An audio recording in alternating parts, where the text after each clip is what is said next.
I'm Caprice. Hi, Caprice. Hello, hello, hello. Ay, kilala ko yung tatay mo. Oo, tama. Hmm. O ano, basta pagka okay, ready na kayo, meron tayong kwentuhan dito. So, ito pala yung sala. Ito na yung sala. Ito na yung soft. Okay. Tara guys. So, nandito kayo forever? Kayong apat? Nandyan na kayo? Hanggang sa takdang panahon po ni Kuya. So, dito kayo dyan kayo natulog? Opo. Wow! Ha? Weekly task po na. Weekly task nyo yun?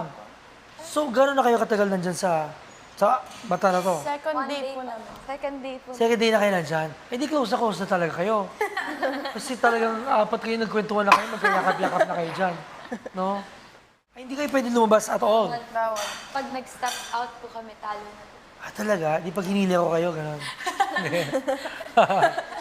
Hi! Carmel. Hello. Princess, hello. Anong feeling nyo na nandiyan kayo sa... may nahirapan ba kayo? O gusto nyo ba tumalon lang gano'n? O ay yung mga housemates nyo, binibigyan naman kayong pagkain gano'n? Kailangan nyo? Sila po yung nahihirapan po kasi sa amin. Ah, talaga? Kailangan po. Eh di, parang they're helping you naman di ba? Yes. Eh tulungan naman kayo dito, di ba? Opo. Oo. Wala naman dito may sungay, no? Meron ba? Wala naman? Oo. Ilang araw na kayo nandito sa mata na to? Ang second day po namin. Second day? Oo. Paano nyo naman measure yung araw? Kasi magigising kayo. Pag Okay. And ilan araw pa kayo nandito sa mata ng to? Wala pong sinabi. Wala po Wala pa sinabi. Lang Hindi kayo naiinip? Hindi naman kayo naiinip? May times po. Basta within dito. Opo. Dito, pwede kayo tumakbo-takbo dito.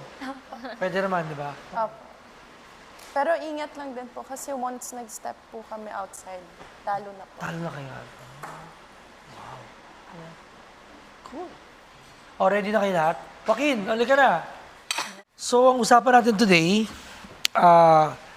tawag natin itong Tim Talk. I'm Tim, by the way. Sa mga hindi naman nakakilala sa akin. Kung nakita niyo ako sa labas, next time, huwag niyo ako tawagin Tito. Okay? Tim lang ako. Ikaw, lalo na ikaw, Joaquin, So, yan ang magagawin natin today. It's called Tim Talk. Pag-uusapan natin ng mga iba't ibang mga bagay about life, about being in the industry, you know, lahat ng mga pwedeng gawin, kailangan gawin, and to, kumbaga, mas maintindihan na mas maigay yung mga little things na akala mo, ganun lang. Parang kung meron kang mga pangarap, ito mga gusto mong kailangan gawin, we'll talk about sacrifice, we'll talk about what it takes. Kasi di ba, kaya siguro kayo nandyan, di ba? Titest yung patience niyo on what you're willing to do to get to where you want to go. Alam mo yun?